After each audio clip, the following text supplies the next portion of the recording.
By the time this happened, I had spent nearly 15 years driving a truck across America. I knew the feel of mountain roads before sunrise, the silence of rest stops at 2 in the morning, and the loneliness that settled in when everyone else was celebrating holidays while I was hauling freight through another state. Trucking paid well if you were willing to sacrifice enough, and I was. Every missed birthday, every canceled vacation, every Thanksgiving spent eating diner food instead of turkey felt worth it, because I believed I was helping my family build a better life. Whenever people asked why I worked so much, my answer was always the same. Family. My parents were getting older. My brother always seemed to be struggling financially. There was always something that needed attention back home. A medical bill, a repair, an emergency, a short-term loan. I became the person everyone called when life went wrong. At first, I didn't mind. I was proud of being dependable. The strange thing was that nobody ever demanded help directly. They simply presented problems. My mother would sigh heavily during phone calls. My father would mention a financial setback. My brother would talk about another unexpected expense. And somehow I always ended up reaching for my wallet. Back then, I thought that was what good families did. I believed support went both ways. I believed sacrifice was noticed. I believed gratitude lasted longer than a few days. Looking back now, I realize I was measuring my family's love by what I was willing to give away. The more I gave, the more valuable I believed my place in the family became. What I didn't understand was that some people eventually stop seeing generosity as a gift. They start seeing it as an obligation. And once that happens, appreciation quietly turns into expectation. I didn't recognize that change when it first happened. I only felt it, like a warning light glowing somewhere far ahead on a dark highway. At the time, I ignored it. That would prove to be a very expensive mistake. My family had always described me as the responsible one. Not the favorite. Not the exciting one. Not the one people bragged about at gatherings. That role belonged to my younger brother Brent. Brent had a talent for making mistakes and somehow emerging as the victim every single time. If he lost a job, someone else was unfair. If he missed payments, circumstances were difficult. If another business idea failed, bad luck was responsible. Meanwhile, I worked 60-hour weeks without complaints. I paid my bills. I stayed out of trouble. I handled problems before they became crises. Yet somehow Brent always received the sympathy. I received expectations. At family dinners, conversations often revolved around helping Brent recover from his latest setback. Mom would say things like, "He's trying his best." Dad would nod in agreement. Everyone treated his failures like temporary obstacles standing in the way of future greatness. Nobody ever asked what I needed. Nobody ever wondered whether I was tired. Nobody ever questioned how many extra miles I drove every month to keep everything afloat. Part of me noticed the imbalance. Another part convinced myself it didn't matter. I told myself families weren't scoreboards. I told myself keeping track would only create resentment. So I stayed quiet. I kept helping. I kept showing up. The problem with being the reliable person is that people eventually stop noticing the effort. They only notice when you stop. That lesson arrived slowly, not through one dramatic betrayal, not through one shocking argument. It arrived through hundreds of small moments. Mom assuming I would cover expenses. Dad volunteering my help before asking me. Brent discussing financial problems with the confidence of someone already expecting a solution. Each incident seemed insignificant alone. Together they created a pattern. A pattern I refused to acknowledge. Because acknowledging it would have forced me to ask a painful question. Was my family grateful for what I did? Or had they simply become accustomed to it? The answer began revealing itself one ordinary Sunday afternoon. A conversation lasted less than 5 minutes. Nobody raised their voice. Nobody intended to start a conflict. Yet those few minutes left me with a feeling I couldn't shake. For the first time, I wondered whether my contributions were being viewed as generosity at all. And once that thought entered my mind, it refused to leave. The first time my mother called asking for money, it truly was an emergency. The water heater had failed in the middle of winter. My parents didn't have enough savings to replace it immediately, and I wired the money before the conversation was even finished. Mom cried. Dad thanked me repeatedly. They promised to pay me back. I told them not to worry about it. At the time, helping felt good. I was fortunate enough to earn a decent living, and they were my parents. What bothered me wasn't that first request. It was how quickly emergencies started multiplying. A few months later, Dad's truck needed repairs. Then there were unexpected medical expenses. Then property taxes came due at a difficult time. Then another repair. Then another shortage. Every request arrived wrapped in the same language.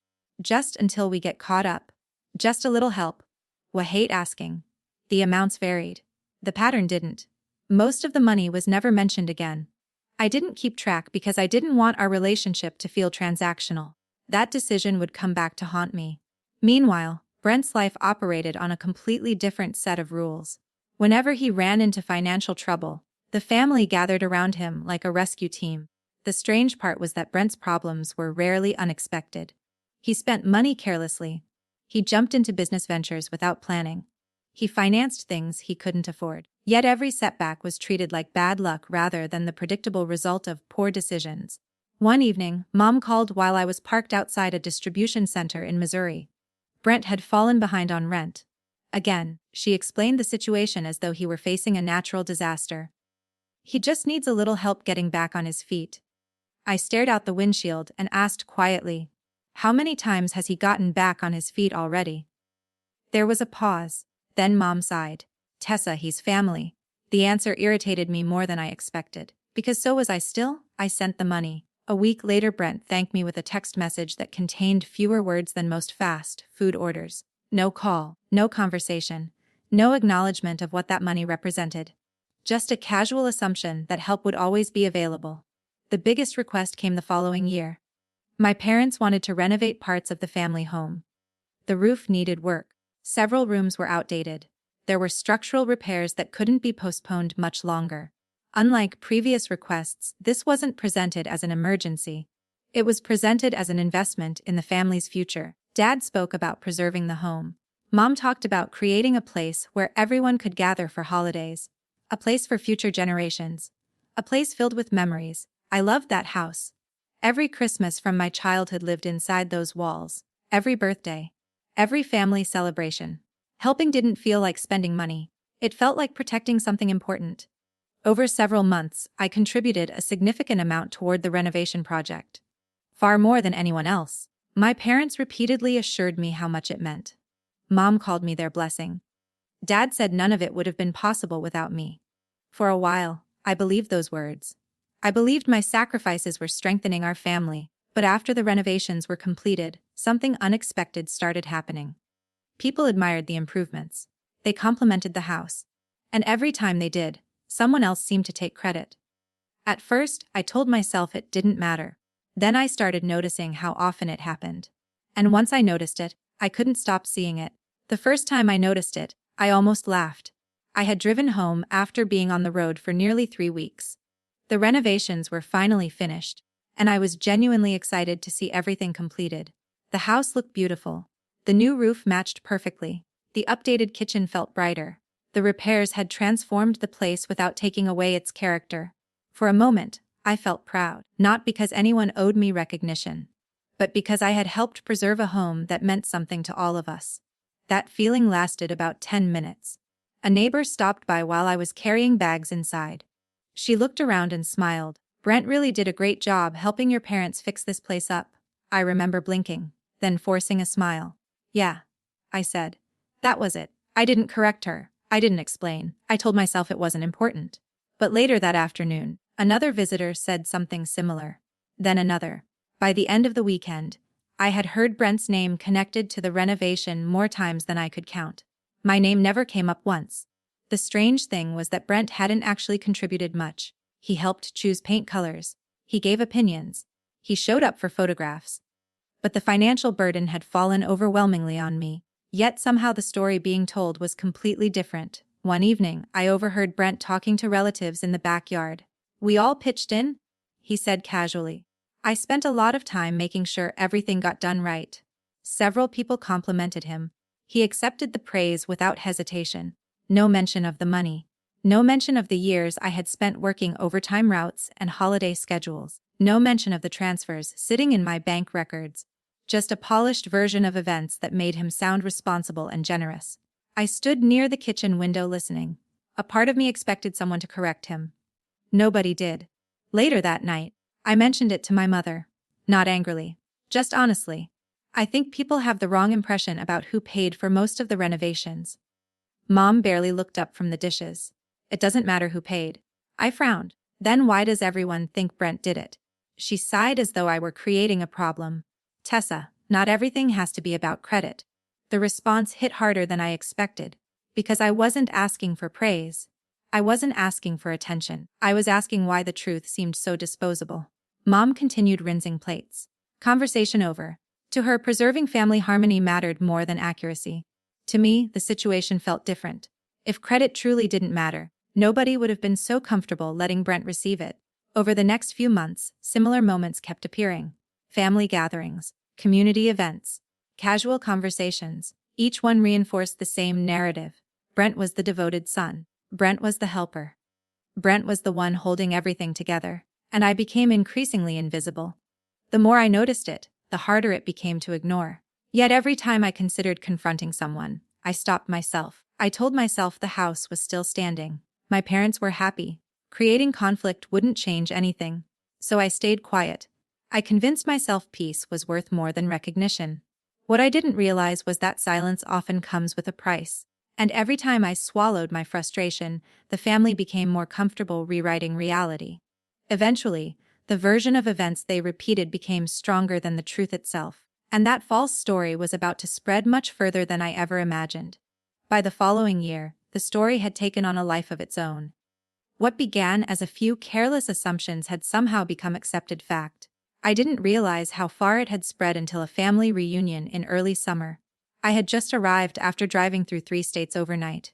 I was exhausted, dusty, and running on very little sleep. As soon as I walked into the community hall, I heard someone say Brent's name. A distant cousin was praising him. He really stepped up for your parents. Another relative nodded. Not many sons would do what he did for that house. Brent smiled modestly, the kind of smile people wear when they enjoy recognition, but don't want to appear arrogant. I stood there holding a paper plate and listened. Nobody was lying exactly.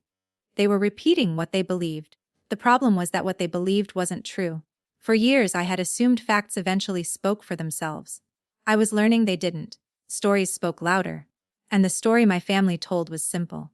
Brent was devoted. Brent was dependable. Brent sacrificed for everyone. That story was easier to tell than the truth. The truth involved bank transfers, long work hours, and sacrifices nobody saw. The truth wasn't dramatic, it wasn't visible. It didn't make for a good family legend. Meanwhile, I continued doing what I had always done. Working. Helping. Showing up. The more support I provided, the less people seemed to notice it. Reliability had become invisible. If Brent brought a dessert to dinner, everyone praised him. If I covered $1,000 expense, it was quietly absorbed into expectations. The contrast became impossible to ignore.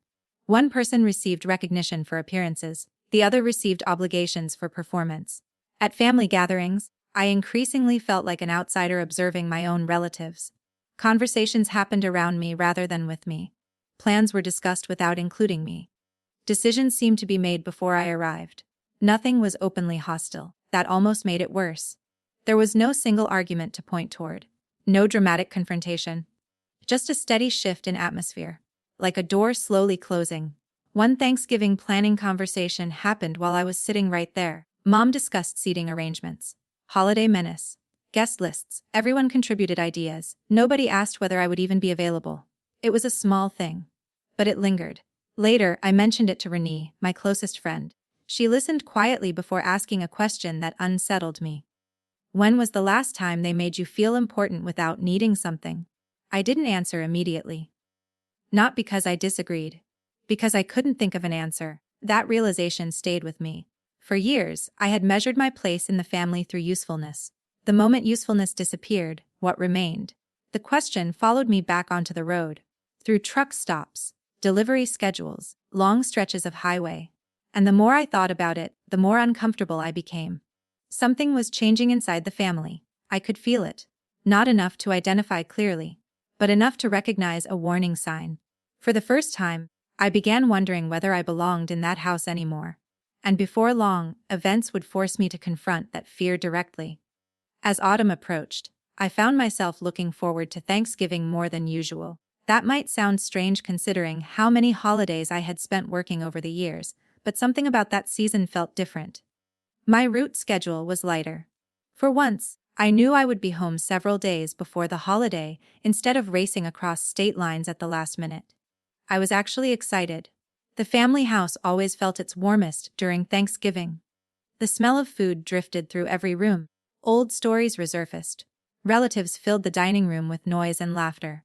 For a few hours, everyone seemed to remember what family was supposed to feel like. At least, that was the version I wanted to believe in.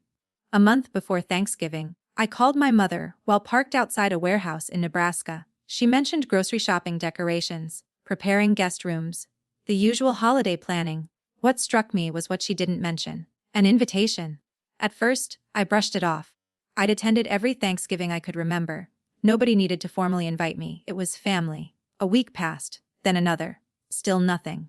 The silence began to feel unusual. Normally, Mom would already be assigning dishes or discussing arrival times. Instead, every conversation stayed strangely vague. Whenever I asked about holiday plans, she quickly changed subjects. The first real warning came during a call with Aunt Marjorie. She casually mentioned looking forward to seeing everyone at Thanksgiving. Something about the way she said it made me pause. "Everyone?" I asked. "Of course," she replied. Then she immediately moved on to another topic. The exchange lasted only seconds, yet it left me uneasy. As Thanksgiving drew closer, I noticed other odd details. Family group messages became quieter whenever I joined the conversation. Replies arrived slower. Information seemed incomplete. I couldn't prove anything, but I felt it. That uncomfortable sensation that people were discussing something without you. One evening, I called Brent. I figured a direct conversation might clear things up. Instead, he sounded distracted, rushed, almost nervous. "We'll figure everything out," he said. "Figure what out?" I never got the chance to ask. He ended the call moments later. Afterward, I sat inside my truck staring through the windshield. The feeling returned, stronger this time. Not anger, not fear, just uncertainty. Something wasn't adding up. The people who once depended on me for everything suddenly seemed reluctant to include me in basic conversations. I tried convincing myself I was imagining it. Stress, fatigue. Too many hours alone on the road. Yet every instinct I had developed over years of observing people told me otherwise.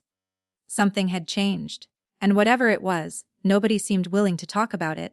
A few days later, I received a message that appeared completely harmless. But after reading it, I knew without question that something was wrong. I just didn't realize how painful the truth would be. The message arrived 3 days before Thanksgiving. It came from my cousin Vivian. Nothing unusual. No dramatic subject line. No warning. Just a simple text asking whether I was bringing the pecan pie this year. I stared at the screen.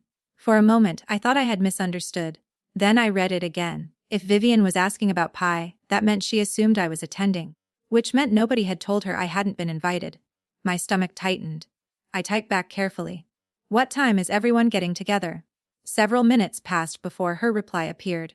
"Same as always. Noon at your parents' house." I felt a strange chill. Noon. At my parents' house. 3 days away. And nobody had said a word to me. Not my mother, not my father, not Brent, not anyone. I called Mom immediately. The phone rang several times before she answered. She sounded distracted. Almost annoyed. When I asked about Thanksgiving, there was a long silence. Then she said something I will never forget. "We didn't think you were coming." I frowned. "What do you mean you didn't think I was coming? You're always busy." I sat there speechless. For 15 years I had arranged my schedule around family events whenever possible. Everyone knew that. Mom continued talking. The more she spoke, the less sense her explanation made. Excuses replaced answers. Deflections replaced explanations. Eventually the conversation ended without resolving anything. 3 days later, Thanksgiving arrived. I spent the morning alone. Part of me still expected someone to call, someone to fix the misunderstanding. Nobody did. Around 4 in the afternoon, my phone buzzed. A social media notification. I opened it, and everything became clear. There they were. My parents, Brent and Cassidy, aunts, uncles, cousins, neighbors. Everyone gathered around the dining table, smiling, laughing, celebrating. The renovated house glowed warmly in the background, the same house I had spent years helping fund. Photo after photo appeared. Family portraits, group pictures, holiday memories. I wasn't in any of them. What hurt most wasn't simply being absent. It was seeing how normal everyone looked. No concern, no awkwardness, no indication that anything was missing. Then I noticed something else. The dining room had been rearranged.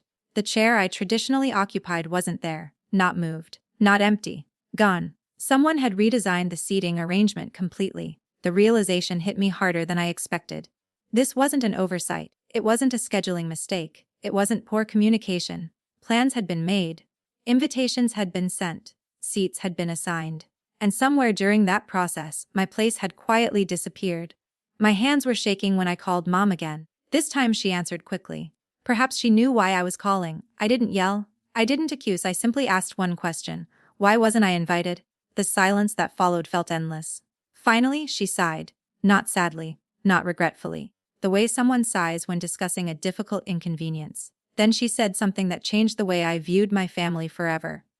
Tessa, lately you've been making things uncomfortable. I blinked. What does that mean? Another pause, then the truth began revealing itself. Not all at once, but enough. Enough to understand that my recent questions about money, renovations, and family contributions had not gone unnoticed. For years, I had supported everyone without asking questions. The moment I started asking them, I became a problem, and that realization hurt far more than missing Thanksgiving. I barely slept after Thanksgiving. Every time I closed my eyes, I saw those photographs, the smiles, the laughter, the missing chair. Most of all, I heard my mother's words. You've been making things uncomfortable. So the more I thought about it, the clearer something became. Nobody excludes a daughter from Thanksgiving over a few harmless questions. There was more to the story, a lot more. For years, I had ignored small warning signs because I wanted to believe the best about my family. But sitting alone in my apartment after Thanksgiving, I finally stopped protecting them from scrutiny. Instead, I started looking at facts. The following Monday, I opened my banking records. At first, I planned to review only the previous few years. Then I changed my mind. I went back as far as the system would allow. What began as curiosity quickly turned into something else. Shock. Transfer after transfer appeared on the screen. Direct payments, wire transfers, checks, emergency loans, renovation contributions, vehicle repairs, property expenses, medical bills. I started creating a spreadsheet. Date, amount, purpose, recipient. Hour after hour, the numbers grew. Some transactions I remembered immediately. Others had faded from memory completely. That realization disturbed me. I had given away so much that portions of it had become forgettable. By the second day, the total exceeded anything I expected. Not thousands, not tens of thousands, far beyond that. I sat back from my desk and stared at the figure. My chest tightened. Not because I regretted helping, because I finally understood the scale. While I had been spending holidays in truck stops and rest areas, I had quietly financed a significant portion of my family's lifestyle. And somehow I had convinced myself it wasn't a big deal. The deeper I dug, the more patterns emerged. Many transfers were followed by messages, texts, emails, voicemails, promises. Just until we're back on our feet, we'll pay you back. We'll make this right. Most of those promises had never been fulfilled. Some had never even been mentioned again. Then I found something I had completely forgotten.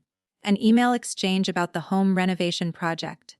Dad had written that my contribution would be documented. He specifically mentioned protecting everyone's interests and keeping records of major financial participation. I read the email 3 times, then 4. I wasn't imagining it. The message existed. The commitment existed. Yet nobody had ever followed through. That discovery led me to search for additional documents, old folders, archived emails, digital receipts. What I found painted a picture I could no longer ignore. The family narrative and the financial reality were completely different things. For years, Brent had been presented as the person carrying responsibility. The records showed the opposite. The evidence wasn't emotional. It wasn't subjective. It was measurable, documented, time-stamped, real. For the first time since Thanksgiving, I felt something besides hurt, determination, because now I had proof. And once I saw the truth laid out in black and white, I knew one thing with absolute certainty. I was done accepting excuses. The next conversation would not be based on feelings. It would be based on evidence, and evidence has a way of making people very uncomfortable. Once I finished organizing the records, I spent several days reviewing everything again, not because I doubted the numbers, because I wanted to be absolutely certain before confronting anyone. Emotions can cloud judgment. Evidence doesn't. By the end of the week, I had folders containing bank statements, transfer confirmations, emails, text messages, and renovation receipts stretching back years. The picture was impossible to deny. I wasn't imagining the imbalance.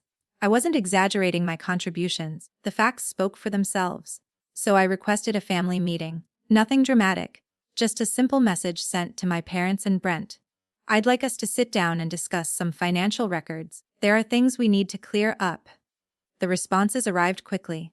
None of them were encouraging. Mom immediately wanted to know why I was bringing up old issues. Dad suggested letting the past stay in the past. Brent didn't answer at all. That alone told me plenty. We met the following Saturday at my parents' house. Walking through the front door felt different than it once had. For years, I had entered that house believing I belonged there. Now I felt like someone arriving to investigate a crime scene. The conversation started politely. It didn't stay that way. I placed several folders on the dining room table.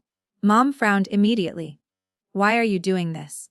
I looked directly at her. Because I want honesty. Nobody answered. I opened the first folder. Transfer records. Dates, amounts, supporting documents. At first, everyone tried minimizing the significance. Mom called the money gifts. Dad claimed families help one another. Neither explanation addressed the actual issue. The issue wasn't helping. The issue was what happened afterward.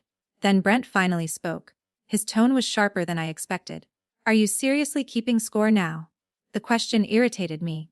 For years, I would have backed down. This time I didn't. No, I said calmly. I'm correcting the score that's already been written. The room went quiet.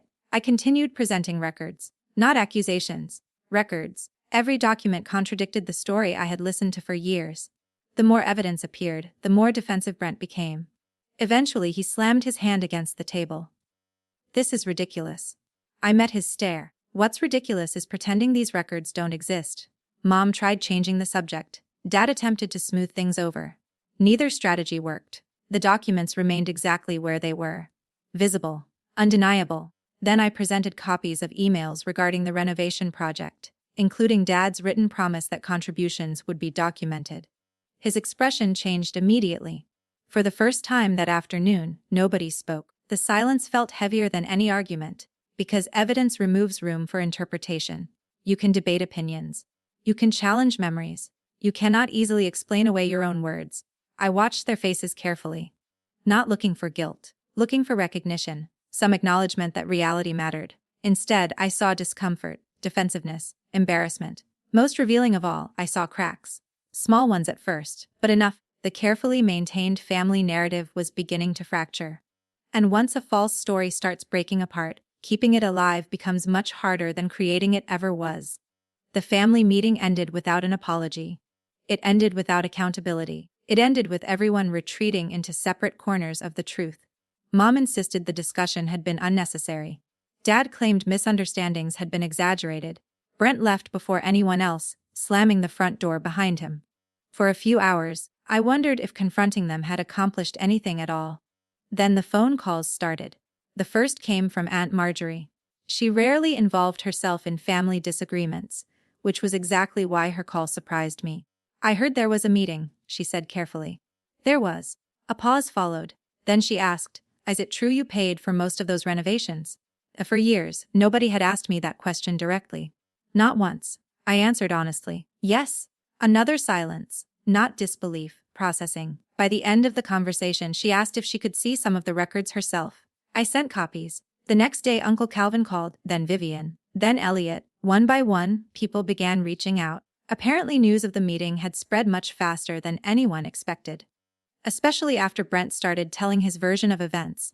Unfortunately for him, his version contained one major weakness. The documents existed. Facts are difficult to argue with when timestamps, bank records, and emails are attached. As relatives reviewed the information, questions started appearing. Questions my family had never needed to answer before. Who actually funded the project? Why had everyone believed Brent carried the financial burden? Why was Tessa excluded from Thanksgiving immediately after asking about money? Why had promises of repayment disappeared? The more questions people asked, the more uncomfortable my parents became. For years, they had controlled the narrative through repetition. Now they were facing something stronger.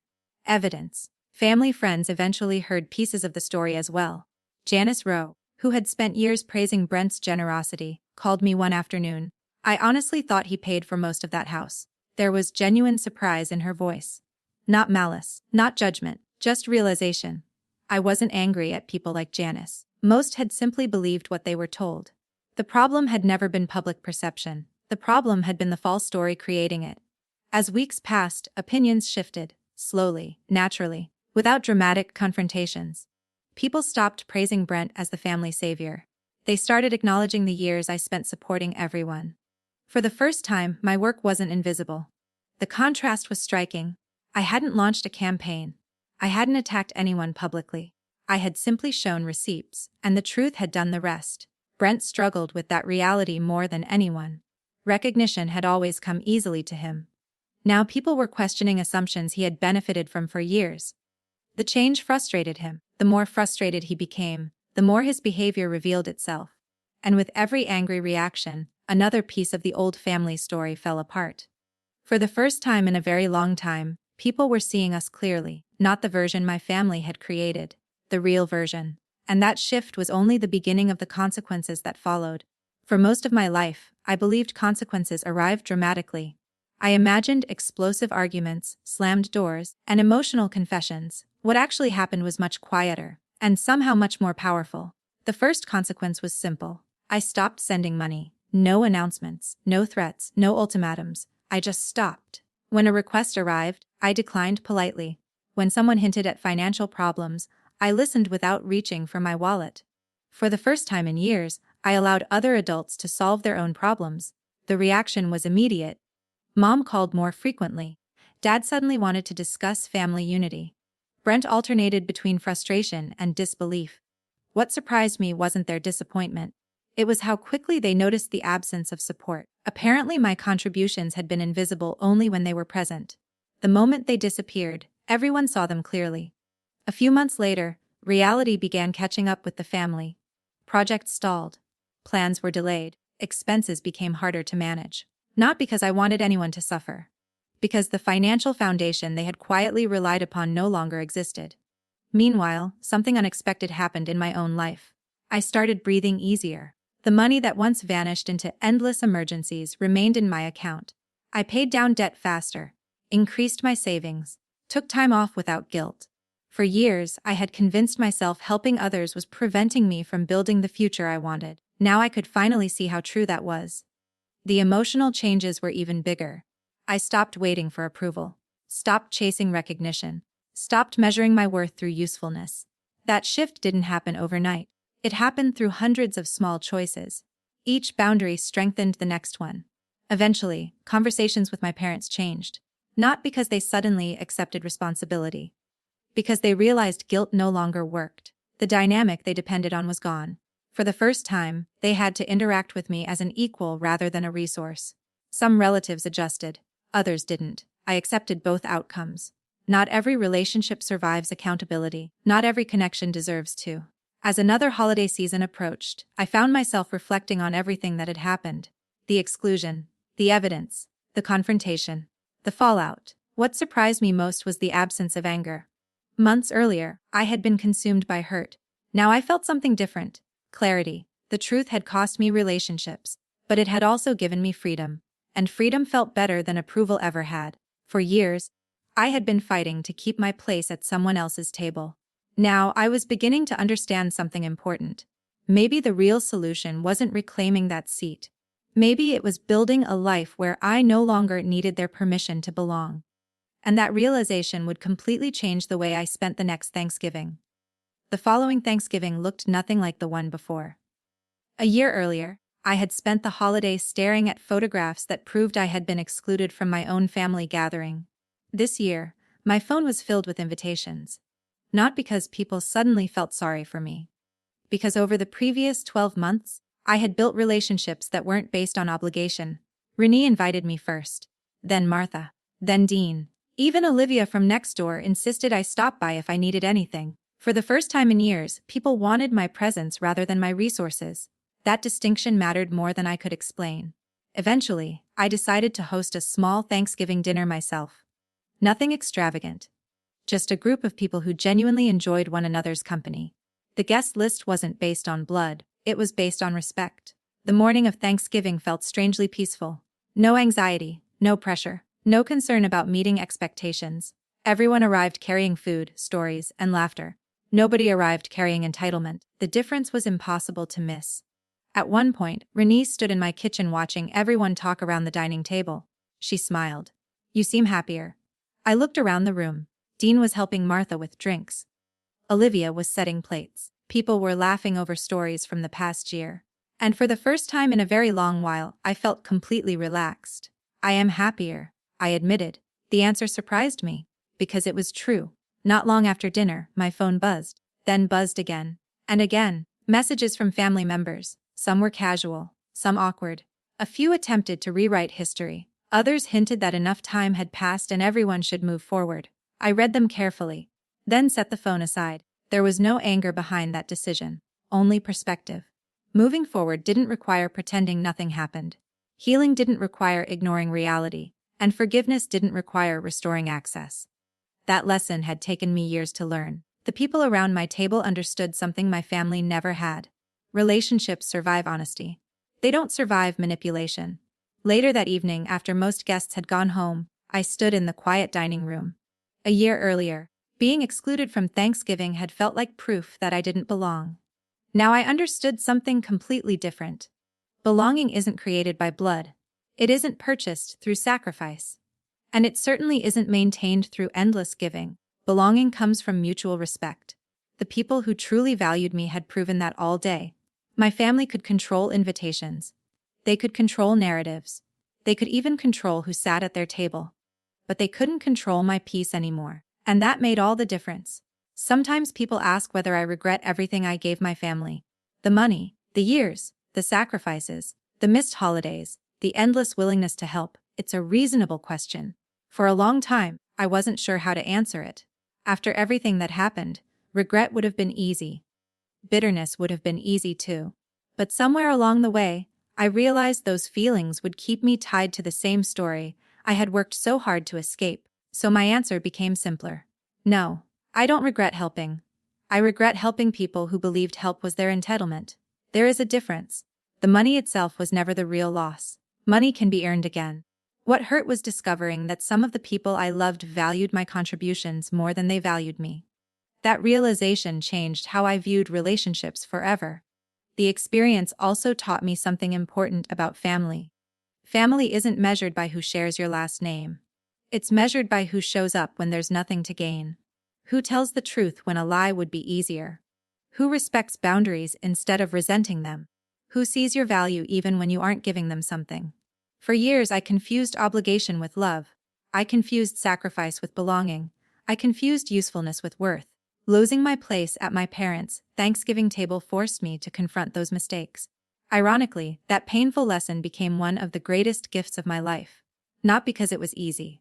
Because it was honest. My last meaningful conversation with my mother happened several months after the second Thanksgiving. It wasn't dramatic. No shouting, no tears, no grand reconciliation. Just two people sitting across from one another, separated by years of misunderstandings and choices.